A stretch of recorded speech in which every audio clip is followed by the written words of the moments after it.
अनंत श्रद्धा लिखती हैं, नमन प्रभु, आपने मुझे मेरे भीतर छुपी मूढ़ता के दर्शन कराए। ये मेरे लिए भागने के नहीं वरन जागने के अवसर हैं।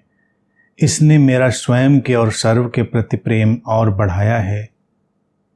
छुपी छवियों के उघड़ने पर भाग जाने वाले साधक अपनी जाने, मैं तो सदा अनंत में आती रहूंगी, अपने टाइप और अभिव्यक्ति में सतत परिमार्जन का प्रयास करते हुए।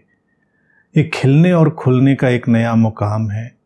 प्रामाणिक गुरु की प्यास भी तो अस्तित्व उसी में उठा सकता है जिसकी स्वयं भी पूर्ण प्रामाणिक होने की संभावना हो। पहली चीज,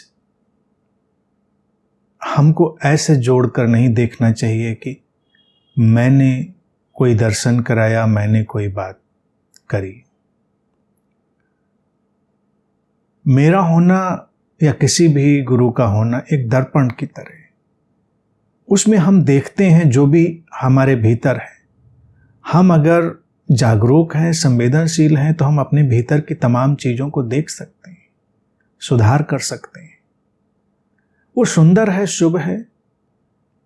जब हम दर्पण के सामने खड़े होकर अपना चेहरा भी ठीक करते हैं, बाल ठीक करते हैं, कपड़े ठीक करते हैं, तो दर्पण इसमें कोई अटकता नहीं है, या दर्पण अंदर अंदर हमको कोई हाथ पकड़ के मार्गदर्शन नहीं कर रहा होता है। वो बस है, हमको ठीक हो लेना है।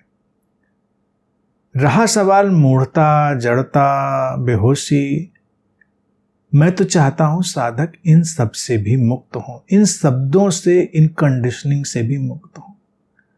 एक सहज व्यक्ति न मूढ़ होता है न ज्ञानी होता है। मैं यहां किसी को ज्ञानी बनाने के लिए नहीं हूं कि ज्ञानी बन जाओ। ज्ञानी सिर के बल खड़ा हुआ मूढ़ ही होता है। हमेशा ध्यान रखें, जो प्रचंड विद्वान मिलेगा, प्रचंड ज्ञानी मिलेगा, वो भी एक बहुत तगड़े किस्म का मूढ़ है जो अब सिर के बल खड़ा हो गया है। ज्ञान के आवरण में उसने अपने को लपेट लिया है। मूढ़ता एक ही है, हमारी अस्मिता, हमारी अपने होने की जद्दोजहद, और हमारी यात्रा एक ही है, अस्मिता से मुक्ति, जिसको मैं कहता हूं ना, फ्रॉम पर्सन टू प्रेजेंस। सारी बेचैनी हमारे इस पर्सन, इस पर्सोना, इस पर्सनैलिटी की है। जो व्यक्तित्व तो हमने बनाया, गढ़ा है, वो क्या है, क्या नहीं है। अपना परिमार्जन, परिष्कार होने दें, क्योंकि अस्तित्व तो हमेशा सर्वोत्तम की तरफ बह रहा है, ये सच है। लेकिन उसको अपनी अस्मिता का हिस्सा ना बनाएं। ऐसा ना कभी सोचें कि हम मूढ़ से बड़े भारी ज्ञानी हो गए तो मूढ़ता नई करवट ले लेगी। हमको उसे करवट नहीं देनी है, हमको तो उसे विदा ही कर देना। हमारे मेंटल फ्रेम में, हमारे मेंटल स्ट्रक्चर में इन टर्मिनोलॉजीज की, इन शब्दावलियों की कोई जगह ही नहीं होनी चाहिए। छुपी छवियों को उघाड़ने की बात जो कही है, कई जगह इसको अलग तरह से भी लोग कहते हैं। मैं चाहता हूं मेरे साथ चलने वाले लोग वैसे न देखें। लोग कहेंगे कि विकार निकालने की। मैं विकार, मूढ़ता, छवियों का भीतर जमा हुआ कचरा, इस सबको ऐसे देखता ही नहीं। मैं तो जीवन को ऐसे देखता हूं, एक नदी की तरह बह रहा है, वहां कुछ टिकता नहीं। ये जान लेना कि नहीं टिकता, हमको उससे मुक्त कर देगा।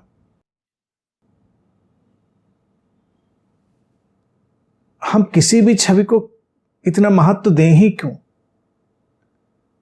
हमने देखा, मुक्त हुए। Seeing is the liberation. जैसे हमने देखा, मुक्त हुए। फिर कौन भागेगा, कौन जागेगा, कौन आएगा, कौन नहीं आएगा, ये सब बातें भी मत करिए। ये मत करिए। अभी के वर्तमान में रहिए। जीवन वर्तमान में होता है। अगर आप कहें कि मैं तो सदा आती रहूंगी, सदा को हम जानते नहीं, हम अगले पल को नहीं जानते। इस पल ऐसा है, बस हम इस पल को जानते हैं, और इस पल में, इस क्षण में अपनी परिपूर्णता को जियो, उसमें अपने को पूरा डालो। ये क्षण ही अगले क्षण का विकास बनेगा। अपने को किसी भी तरह का दबाव मत दो। ये जो प्रॉमिसेज हम अपने से करते हैं ना, ये भी हमारे लिए भविष्य का निर्माण करते हैं। सदा कहाँ है ये सदा? कहीं नहीं है। इसीलिए मैं कहता हूं वर्तमान का शाश्वत क्षण, इटर्नल मोमेंट ऑफ नाउ, जो है वो अभी है, इसी क्षण है, पूरा है। जब हम कभी भी कोई फ्यूचरिस्टिक स्टेटमेंट देते हैं, भविष्यवादी, तो हमारा मन हमारे साथ चालाकी खेल रहा होता है। हमारा मन वर्तमान से हटाकर हमें किसी भविष्य की छवि में धकेल रहा होता है। भविष्य में कुछ और होगा। क्या होगा? हु केयर्स क्या होगा? जो होगा देखा जाएगा, नहीं होगा नहीं देखा जाएगा। लेकिन मन जब भविष्य का निर्माण करता है तो हमको वर्तमान से हटाता है। वर्तमान में ऐसा है, जब हम वर्तमान में ठहरते हैं, ना कोई प्रतिज्ञा, ना कोई कसम, ना कोई वायदा, ना कोई संकल्प, बस हम जहां हैं वहीं हैं, ठहरे हैं, स्पष्टता है। ऐसे जियो। ना हमें मूढ़ बनना है, ना ज्ञानी बनना है। ये सब पुराने धर्म के टाइप हैं। पुराने अध्यात्म ने ये सब शब्दावलियां लोगों को पकड़ा दी हैं कि मूढ़ता को गिराना है और ज्ञान को लाना है, चेतना को ऊंचा उठाना है। वो गिरी ही नीचे ही कब थी जो ऊंचे उठाएंगे? हमको बेहोशी को हटाना है, होश में लाना है अपने आप को।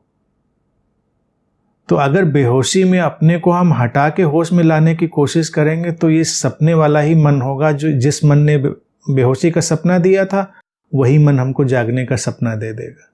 अक्सर लोगों के साथ होता है, लोग उलझ के रह जाते हैं। वही मन जिसने बेहोशी का सपना दिया था, वही मन जागने का सपना दे देता है। वही मन जिसने मूर्ता का सपना दिया था, वही मन ज्ञानी होने का सपना दे देता है, और बस काम तमाम।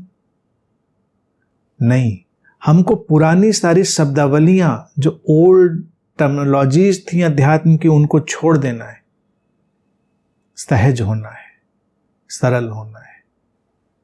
सरलता, सहजता और इस क्षण में परिपूर्णता से जीना ही श्रेष्ठतम जीना है, और वही अध्यात्म है। हम जैसे हैं वैसे हैं, अपनी अनूठेपन, अपनी अद्वितीयता में ठहरे हुए। हर व्यक्ति का अनूठापन, अद्वितीयता अपनी जैसी होती है। यहां पर दो तिनके भी एक जैसे नहीं होते तो दो लोग क्यों होंगे? तो इसीलिए तुलना ही हमको, कोई कंपैरिजन ही हमको किसी बाधा में डालता है। वो तुलना ही हमको नुकसान पहुंचाती है। उस तुलना से ही ये सब बातें उपजती हैं कि ये मूढ़ता है, ये ज्ञान है, ये बेहोशी है, ये होश है, ये सृजनात्मकता है, ये गैर सृजनात्मकता है, ये क्रिएटिविटी है, ये डिस्ट्रक्टिविटी है। Why to create these terminologies? मत करिए किसी भी पुरानी शब्दावली का उपयोग और अपने आप में, अपने अंदर घोषणा कर दीजिए हमें कुछ होना नहीं। ना हमें ज्ञानी होना है, ना बुद्ध होना है, ना मूढ़ होना है, कुछ नहीं होना। ये क्षण पर्याप्त है, परिपूर्ण है, और इस क्षण में हम पूरी तीव्रता से बस डूब जाते हैं। अगले क्षण में क्या होगा क्या नहीं होगा, हम इसकी भी कोई बात नहीं उठाते। अगला क्षण आएगा तो हो जाएगा। परिमार्जन का प्रयास भी मत करिए। परिमार्जन के प्रति सचेत होइए, सचेत होइए। जब हम अपने घर का अंधेरा कोना देखते हैं तो उसको रोशन करने का प्रयास नहीं करते। हमारा देख लेना ही उसके प्रकाशित होने का आयोजन बन जाता है।